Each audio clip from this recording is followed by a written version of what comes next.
Podcast Desenhos de Começando Aqui. Eu sou Amanda Soran, sejam todos muito bem-vindos e eu estou aqui hoje com o Sérgio Sorans E aí, pessoal, tudo bem? e nós iremos falar hoje sobre Muros de Arrimo. Esse é o podcast número 8 e se você está aí nas redes sociais, Instagram, Facebook e YouTube, eu convido você a ir para as principais plataformas de podcast porque você tem algumas vantagens, como acelerar o áudio, usar o celular em outro aplicativo e o podcast continua rodando em segundo plano, ou até mesmo em algumas plataformas você pode usar sem conexão da internet. As principais plataformas são Anchor, Breaker, Google Podcasts, Overcast, Pocket Casts, Radio Public, Spotify, Deezer e Apple Podcasts. Vamos dar início agora. Então, pessoal, esse é um assunto bem legal e muito comum nas obras, que é a questão dos muros de arrimo. Tá? Então, para a gente dar uma definição, as estruturas de contenção, né, que a gente chama de muros, elas servem para conter um maciço de solo ou existente ou a ser construído. Tá? Então, basicamente, a gente tem essas duas situações. A gente tem uma situação de uma construção de uma obra qualquer e lá no projeto às vezes já vem, né, para construir um muro de arrimo ali fazendo a contenção. E temos uma outra situação também, é numa obra existente, numa via já existente, e que na fase de projeto não foi identificada a necessidade de ter algum tipo de contenção em alguns pontos. Mas aí, ao longo da utilização da via, às vezes tem algum escorregamento, né, uma queda de barreiras, né, que se fala, né, geralmente, e identifica-se a necessidade pontualmente, né, em algum lugar ali de fazer uma contenção, né, meio que corrigindo esse problema. Tá? Então não é só uma questão de projeto, mas às vezes ela ocorre também durante a obra, mesmo em teoria os taludes estando dentro do projeto, né, dentro da geometria necessária, com inclinação necessária, às vezes aí ocorre algum tipo de patologia e é necessário fazer alguma recomposição. Aí é criado, né, algum tipo de muro. Tá? Então, basicamente, eu costumo separar esse assunto de muros entre muros de corte e muros de aterro. Né? Então, o que eu chamo de muro de corte e aterro? Né? É bem assim parecido mesmo com a seção de projeto, imaginando, né, no trecho lá que eu vou executar, se eu estou fazendo um corte, então imaginando que tem uma seção de corte e o meu muro ele vai estar na lateral de uma seção de corte, então eu chamo ele de um muro de corte, tá? Porque a construção dele, o funcionamento dele, ele vai estar cortando um talude ali na lateral. Se eu estou trabalhando numa seção de aterro, onde eu vou ter que subir esse aterro, né, junto com a minha pista, esse muro vai estar na lateral ali da saia do aterro. Né? Então, eu vou conseguir fazer um aterro atrás desse muro. Então, basicamente, a gente pensando sempre em como é a seção, né, se ela é de corte ou de aterro, eu dividiria, né, esses tipos de muros inicialmente aí em muros de corte ou muros de aterro. Em uma mesma obra, pode ter esses dois tipos de música? Sim, aí como eu disse, né, que essa nomenclatura, né, que eu uso, ela é baseada na seção, então é natural que muitas vezes a gente tenha alguns trechos em corte, outros trechos em aterro. Então, em cada situação aí da obra podem ser necessários criar alguns tipos de muro, tanto faz em corte ou em aterro. Né? Basicamente, essa questão da necessidade da construção do muro, ela seria pela falta de espaço, né? Assim, imaginando a obra de cima, né? Imaginando do projeto em planta, algumas vezes pode ser necessário para não invadir muito, né? Os offsets, né? vamos imaginar que a gente está num trecho em aterro aqui, né? Seção de aterro, a nossa pista lá em cima, a saia de aterro lá embaixo, né? A, gente, a pista na crista aqui em cima, desce a saia de aterro toda e o offset bem lá embaixo. Então vamos imaginar que a gente esteja passando num trecho urbano, né? Uma construção de uma marginal, por exemplo, uma duplicação de uma pista ou algo parecido, de uma rodovia ou de uma avenida, e a gente tem essa limitação de espaço na lateral. Então a gente não quer invadir uma via que está margeando ou propriedades lindeiras também. Então ela propicia implanta a gente diminuir essa, essa área da obra, né? Invadir menos ali essas propriedades. Então, quando você tem essas limitações de espaço para você poder criar um talude de uma forma segura, né? Seguindo ali as inclinações, as características ali do solo, né? Com relação ao ângulo de atrito e tudo mais, você não pode mudar muito ali o talude, né? Então, dependendo do ângulo de atrito do solo, você tem uma certa inclinação. Então, você não pode mudar muito, alterar muito essa inclinação.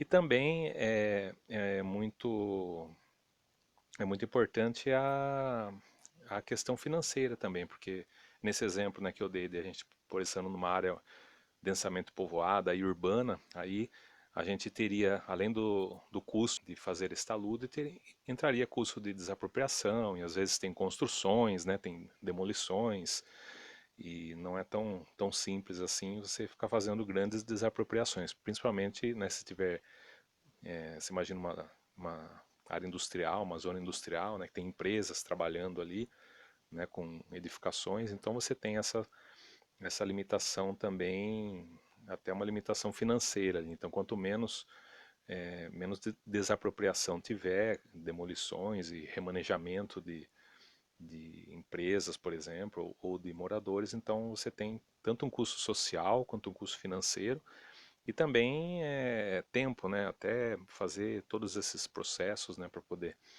fazer essas desapropriações, remanejamentos e tudo mais. Então, tudo isso leva-se em consideração no projeto para poder fugir, em alguns casos aí, dessas situações. E outra coisa também pode ser que você tenha um curso d'água muito próximo, né? E aí você já não tem mesmo como aterrar sei lá, um córrego aí para poder chegar com a saia do aterro. Então aí também cria ali o muro para poder não invadir tanto, não chegar muito próximo do curso d'água. Então tem várias situações aí que no projeto é uma boa saída a criação aí desses muros de arrimo. Então, resumindo, né, como eu falei, evitar geralmente desapropriações com demolições de edificações em áreas muito povoadas ou comerciais, industriais, é um dos pontos principais aí para poder colocar aí uma estrutura de contenção numa obra e não fazer aí todos os aterros e cortes aí da maneira convencional. Existem muitos tipos de muros? Sim, existe aí uma série de métodos construtivos, né? Tem alguns aí que são mais comuns, alguns não é muito fácil de encontrar, né? Mas basicamente, se a gente for pensar nos principais tipos, os quatro ou cinco tipos mais comuns, tá? O primeiro deles a gente poderia falar em muros à flexão, feito ali com blocos de concreto cheios, né? Com, com barras de ferro dentro ali e tal.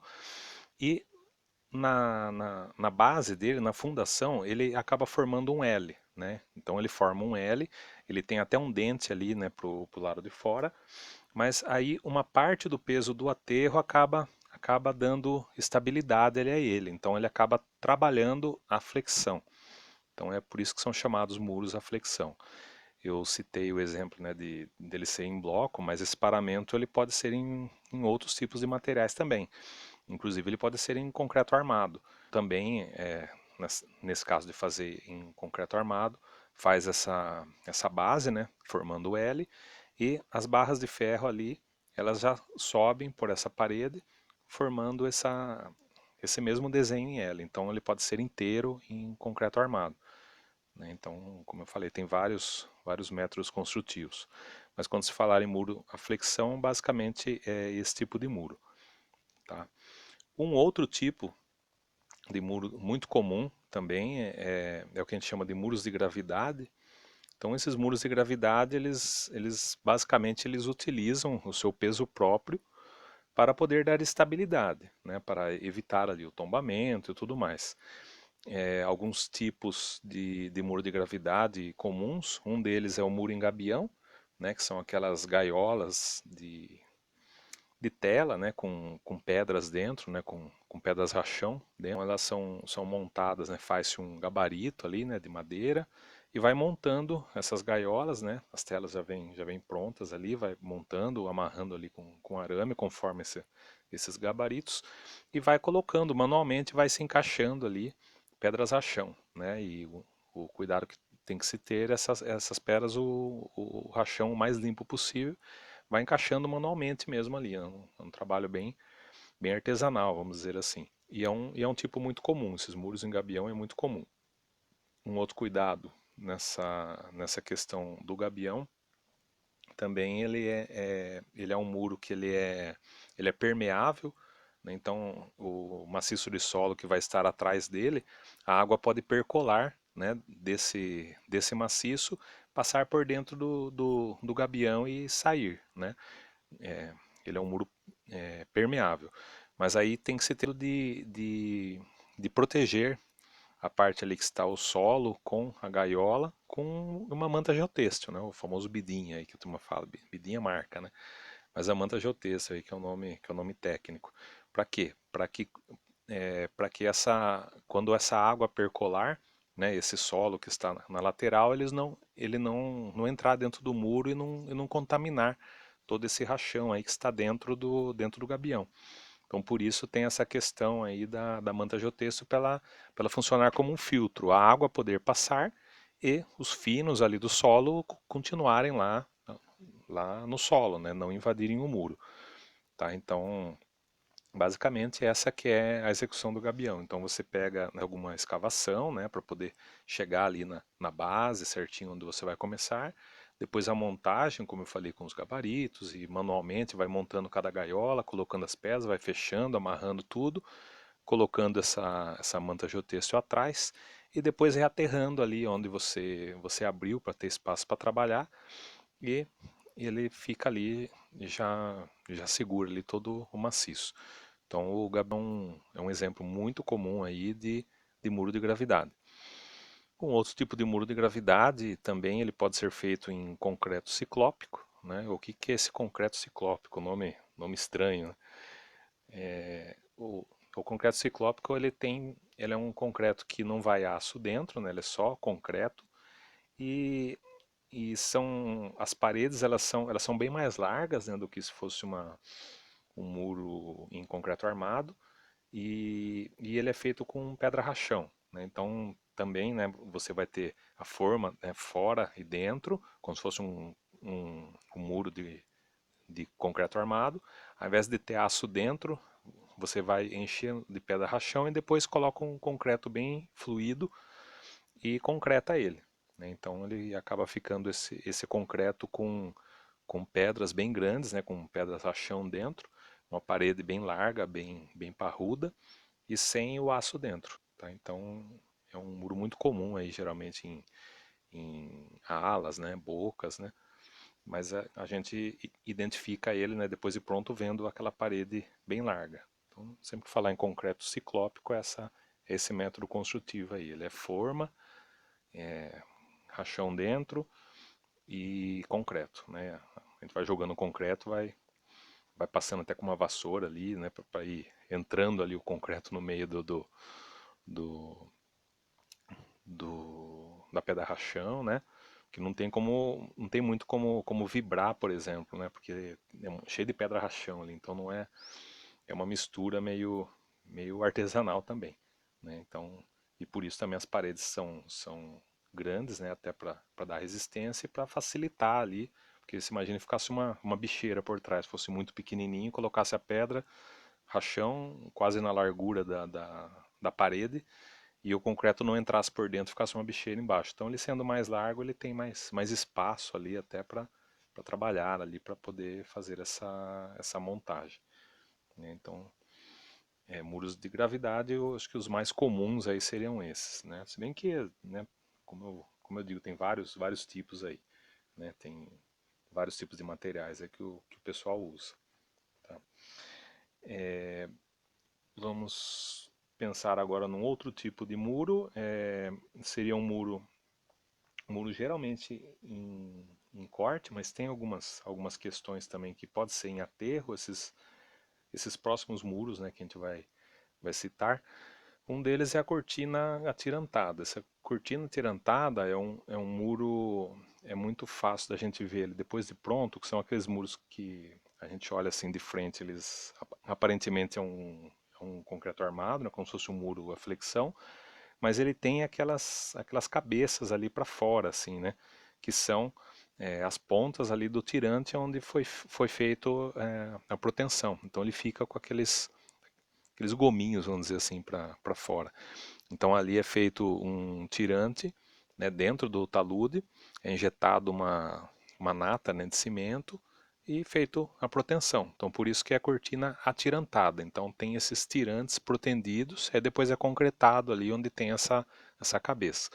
E a frente toda do muro, aí é feito aço, né, concreto, forma, e aí ele fica aquela parede como se fosse uma parede de concreto armado mesmo.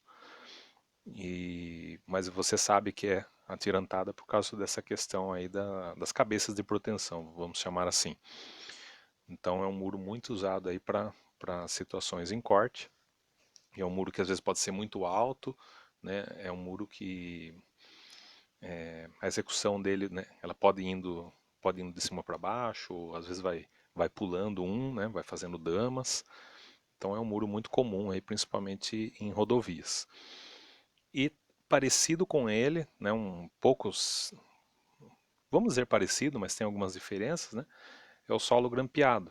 Então nesse solo grampeado, ele também tem esse processo de você furar o talude, só que ao invés de ser atirantado, eles são barras mesmo de vergalhão, né? Vergalhão não, barras maiores, né?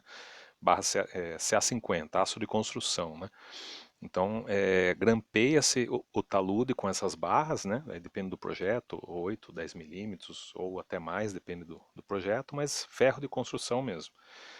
E aí depois também, né, injetado a calda de cimento, tudo mais. Mas a diferença é que depois na parte do paramento é colocado só uma tela. Ele não é muito reto, né, não é uma parede muito reta, ela tem uma certa inclinação ali pro talude.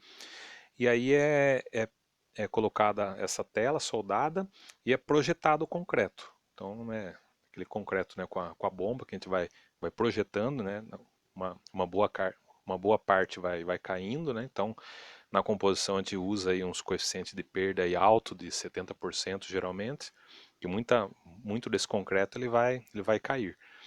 E daí vai projetando todo esse concreto aí nesse paramento aí, nessa tela, tá? Então é bem nítido ali a diferença da cortina atirantada para o solo grampeado por causa do acabamento, e também que na cortina atirantada você tem as cabeças dos tirantes e no solo grampeado não, essas barras de ferro lá dentro, depois elas são presas ali naquela tela, então não é visível, você não sabe onde está cada um dos grampos.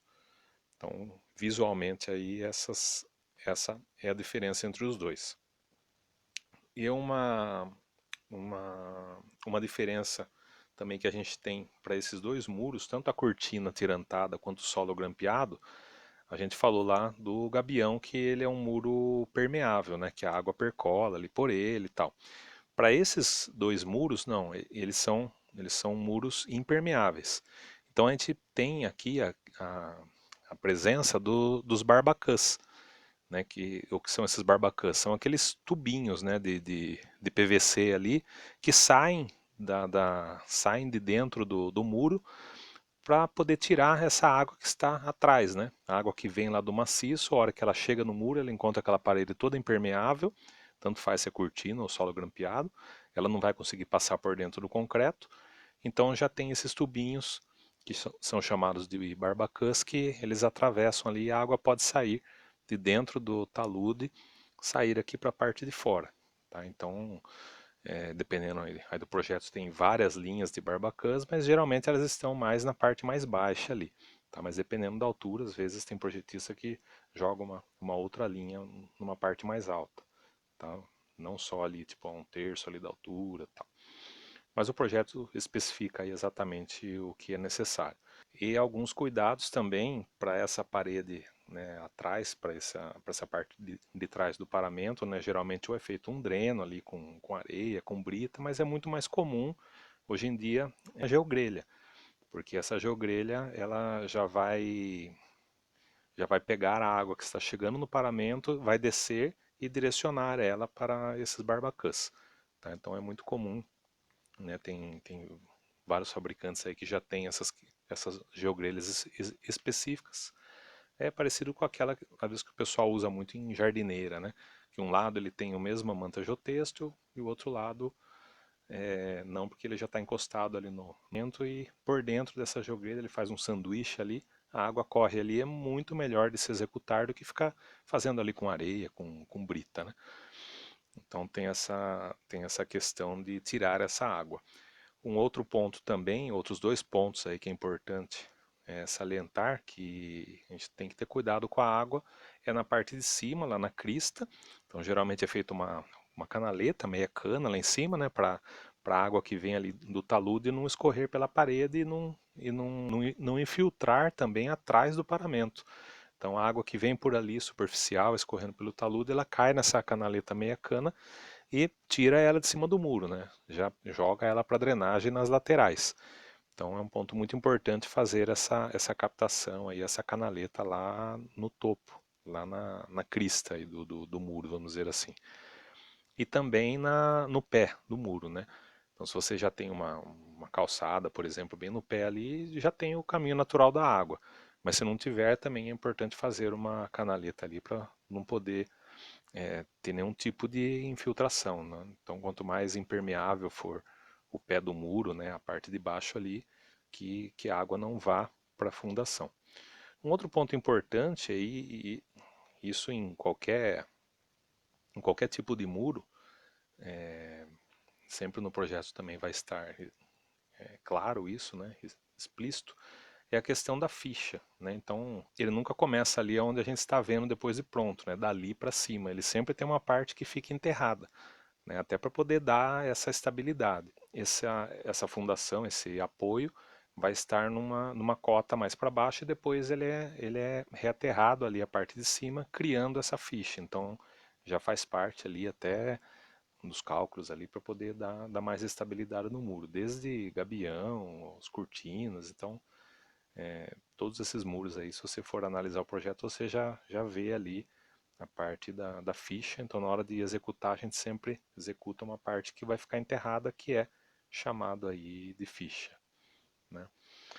E um outro tipo de muro que esse ao contrário da cortina e do solo grampeado, ele é um muro mais de aterro, né, que eu chamaria mais de muro de aterro, mas também tem algumas maneiras de executar que acaba virando um muro de corte, que seria o método aí do solo reforçado.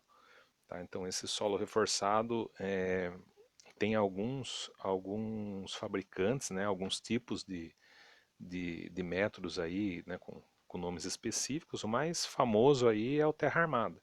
Tá? Então muita gente conhece só por terra armada até. Né? Então o que seria esse método? Ele basicamente ele vai ter também o paramento ali na frente e dentro do aterro ou dentro do maciço ele tem algumas, no caso da terra armada ele tem umas fitas, né, que elas acabam dando esse travamento, dando essa estabilidade aí para esse muro. Então ela trabalha ali com esse atrito que tem aí entre o solo e a o solo e as fitas, e ele acaba dando estabilidade. Então, vamos tentar imaginar aqui vou dar um exemplo bem básico assim. Imagina que se a gente fosse colocar no chão aqui, fosse empilhar dois tijolos, por exemplo, e fosse colocar terra atrás, né? Pensando aqui, colocar um tijolo em cima do outro, encher de terra atrás, essa terra vai fazer peso e vai empurrar ali os tijolos. Vamos imaginar que a gente colocasse, amarrasse, né? Amarrasse cada um desses tijolos, uma corda, um fio qualquer ali, e colocasse no meio do aterro. E a hora que a gente fizesse esse aterro atrás, a gente socasse ele. Então o que que ia acontecer? Ele ia, ia estar segurando, né? Então é como se esse fio, essa corda que a gente colocasse, ela puxasse ali para o lado do aterro. Tá? Então, de uma maneira bem exagerada, é basicamente isso que acontece nessas estruturas em solo reforçado. Como ele tem essa fita, né, para dentro do aterro, ele acaba segurando, e a parte do paramento, geralmente eles são peças, nesse caso da terra armada, ela tem um desenho meio, acho que hexagonal que se fala, né, vai encaixando cada uma delas. E tem alguns outros métodos de outros fabricantes, né? A gente tem o sistema Batcom, que daí o desenho já é um pouco diferente, tem um outro sistema da Macaferri também, né, que já é um outro tipo de paramento. No, no Batcom também você não usa fitas, você usa vergalhão. Então tem algumas variações aí, tá? Já que eu comentei da Macaferri, né, que é o principal fabricante aí de gabião, lá eles têm o sistema do Terra Mesh, né? Então esse Terra Mesh ele também vai funcionar um pouco parecido, porque ele vai ter um gabião lá na frente e aí ele tem uma cauda dessa tela dele que acaba tendo uma função parecida até com o solo reforçado. Então ela fica lá no talude e ele acaba dando essa estabilidade, tá? Agora fora isso, na própria Macaferri mesmo tem um outro processo. Esse eu nunca executei o deles, a Macaferri mesmo, não sei tanto detalhe, mas as placas meio que quadradas ali que fazem o paramento, e dentro do talude aí ele tem a questão de geogrelhas, né? Então também é um sistema parecido. Então, mas em tese todos esses sistemas de solo reforçado eles têm essa configuração, essa questão do paramento, né, com alguns tipos diferentes aí, dependendo do fabricante, e alguma coisa, uma geogrelha, uma, uma fita ou uma barra de aço, ou alguma coisa assim, no talude, segurando, né? Fazendo essa questão que eu falei, como se fosse uma amarrada e compactada junto ali dentro, né? Então é alguma coisa que segura o paramento do muro. Então basicamente isso aí seria o método aí de solo reforçado. Então, assim, com esses, quanto foram cinco, né? Então acho que com esses cinco tipos de muros aí a gente consegue ter um panorama aí bem geral da grande maioria dos tipos de muros que são encontrados aí pelas obras. E já aproveitando e falando propriamente dos muros, eles são muito comuns em obras urbanas ou em mais em rodovias? Eu arriscaria dizer que eles são mais comuns até em obras de rodovias, tá? Mas tem muitos casos em obras urbanas, né? Como eu comentei que muitas vezes a gente tem limitação por causa de propriedades, né? Ou até de uma outra via muito próximo. Então, tem um uso importante aí em obras urbanas. Vamos imaginar que a gente tem, por exemplo, duas ruas e tem um canteiro central. Se houver qualquer tipo de desnível entre as duas pistas e o desnível ele for, você não conseguir adaptar dentro da largura do canteiro, já é necessário criar um muro, tá? Então é muito comum avenidas às vezes, né, duplicadas com canteiro estreito, em alguns pontos coloca muro, em outros não, mas aí geralmente são pequenos desníveis, então é muito comum só um murinho de bloco ali mesmo para poder resolver. Ou ruas mesmo, né? Até em condomínios, às vezes tem vias locais, mas que tem duas ruas, uma para cada lado, tem um desnível muito grande e acaba não cabendo esse desnível dentro desse canteiro central que sobra. Então, para não ficar uma inclinação muito alta ali, aí já cria uma contenção ali, um muro, né? Como falei, geralmente em áreas urbanas aí mais de bloco mesmo. Mas nas obras rodoviárias, aí sim é comum bastante, em vários trechos aí, ter todos esses tipos de muros aí que a gente citou, né? Muros de afecção, muros de gravidade, seja gabião, ciclópico ou o que for, cortinas atirantadas, solo grampeado. Eu tenho visto muito mais solo grampeado do que cortina atirantada nos últimos anos. Então, parece que o pessoal tá preferindo aí muito mais o solo grampeado do que a cortina. Eu acredito que pela questão de custo, de facilidade de execução, né? E também muito solo reforçado, né? Terra armada e por aí vai. Então, em rodovias, bastante também por essa questão de, às vezes, desnível entre pistas, mas principalmente em duplicações, em construção de marginais. É muito comum, às vezes, você já tem uma pista duplicada, vai criar uma marginal, e aí, às vezes, você tem uma outra via local na lateral, ou tem construções, ou tem qualquer limitação ali com rocha, com córrego, curso d'água, qualquer outra coisa ali que você tem um espaço limitado. Então, tão comum não é tão comum assim numa área bem rural, que teoricamente você tem mais espaço, né? Não que não tenha muros, né? Pode ter, mas é muito mais comum quando você está atravessando aí próximo de vias urbanas, né? No caso de duplicações e marginais. Tá, então eu acho que basicamente são isso aí que envolve aí a questão dos muros. E uma coisa importante também para se salientar é que a velocidade de execução dos muros, ela nunca é a mesma velocidade de execução que você vai ter ali nos cortes e nos aterros. Então é importantíssimo na execução a gente iniciar os muros o quanto antes, porque independente se é um muro de corte ou um muro de aterro, a gente tem uma série de coisas para fazer, uma série de serviços para se executar, e a terraplenagem vai passar ali, né, e vai acabar engolindo esse muro, né, pensando no tempo da obra. Então, por isso, a gente deve iniciar a obra já começando os muros, de forma que conforme o muro vai chegando já na parte da finalização, aí ele vai encaixando no cronograma do restante aí dos cortes e aterros. Dica de hoje, construa os muros primeiro. É isso daí. Então, da mesma forma que as linhas de tubo, né, principais, a gente já vai começando, os muros também eles já tem que ir começando antes, porque eles seguram, eles amarram aí a execução da obra, com certeza. Pessoal, então acho que é basicamente isso aí que eu gostaria de falar hoje aí. O assunto é bem extenso, né? Tem muita coisa aí para falar sobre muros. A gente tem até alguns vídeos aí, né, que a gente está fazendo mais com fotos, com desenhos, né? Mas basicamente eu acho que dentro da complexidade aí do assunto a gente conseguiu dar uma boa introdução nessa questão dos muros. Com certeza. E se você já está aqui junto com a gente no final desse podcast, você já é um privilegiado por estar aqui junto com a gente. Então já envia esse vídeo para um amigo seu que precisa saber de todo esse conteúdo riquíssimo que a gente fez hoje. Tudo bem?